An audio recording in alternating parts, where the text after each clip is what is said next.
Maintenant, on a installé Docker, on va pouvoir travailler avec. Alors, pour créer des machines, des conteneurs Docker, il faut savoir que les images Docker se trouvent sur le Docker Hub. Je vais faire google.fr, je vais aller sur Docker Hub. Docker Hub, c'est un registry qui va contenir des images Docker. Docker Hub Container Image Library. Donc je clique dessus. Hop.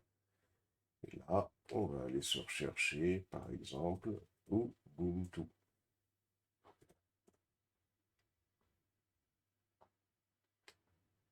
On va commencer par cette image que l'on connaît bien. Donc je clique sur Ubuntu. Là, bien évidemment, on nous explique les tags qui sont supportés. Par exemple, si je voulais installer je peux installer la 20.04. Donc il faudra que je mette Docker, il faudra que je spécifie ce tag à la fin.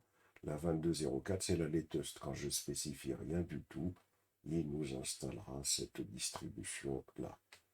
Donc je reviens ici, il suffit que je clique sur cette commande-là et la copier-coller. Hein. Et donc la Docker Pull Ubuntu, c'est une instruction qui va nous permettre de télécharger l'image sur notre disque dur.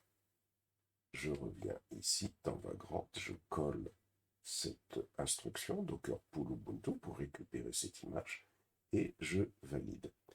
Et là, il nous récupère l'image.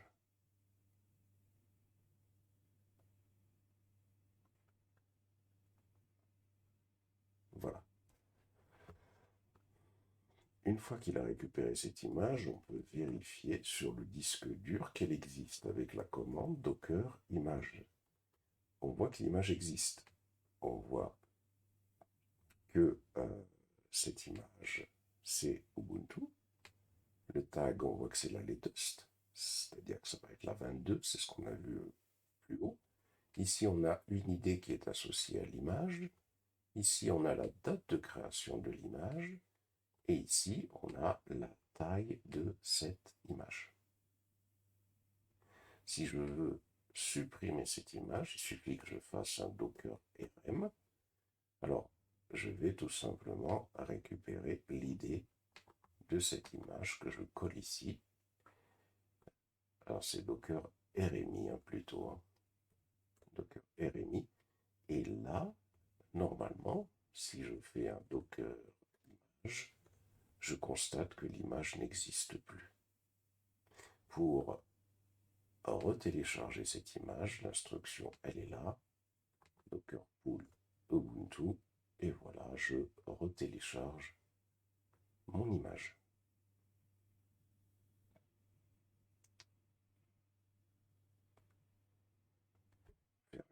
Alors, je fais un Docker image.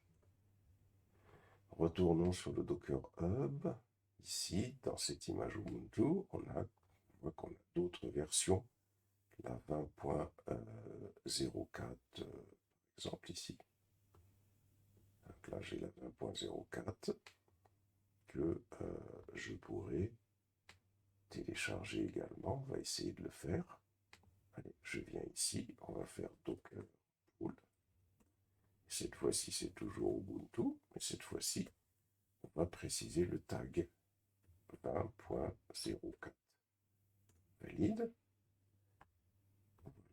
Et il va me la télécharger. C'est-à-dire qu'il me télécharge la Ubuntu 20.04. Si je fais un Docker image, j'ai bien, ça c'est la 22, et j'ai bien la Ubuntu 20.04. Et donc ainsi de suite. Donc voilà comment on peut récupérer des images.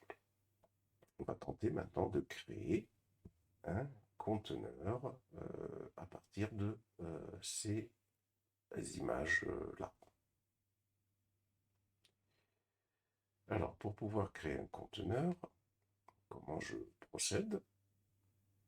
Je vais tout simplement donc écrire Docker.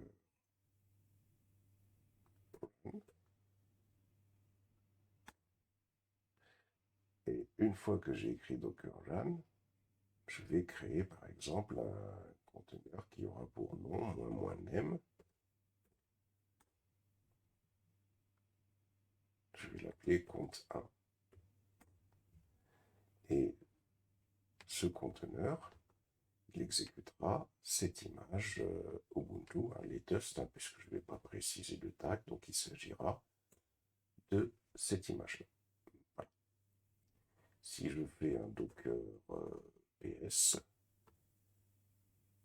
il n'y a aucun conteneur qui s'exécute en mémoire. Ça veut dire que j'ai bien créé un conteneur, mais qu'il n'est pas en exécution. Un Docker PS, c'est des conteneurs en exécution. Pour voir les conteneurs qui ont été créés mais qui ne sont pas en exécution, donc c'est Docker PS-1. Et là, par contre, on voit effectivement qu'il y a un conteneur que l'on a créé qui a cette idée-là, qui fait fonctionner cette image-là, qui exécute le bash, donc la commande bin bash, c'est l'interpréteur de commande Linux. Il a été créé il y a 29 secondes, mais pour l'instant, il est en mode exiteux, c'est-à-dire qu'on est sorti de ce conteneur. Il n'y a aucun port qui est exposé, ça on reviendra sur cette notion ultérieurement. Et voici le nom du conteneur. Donc voilà comment on crée un conteneur à partir d'une image.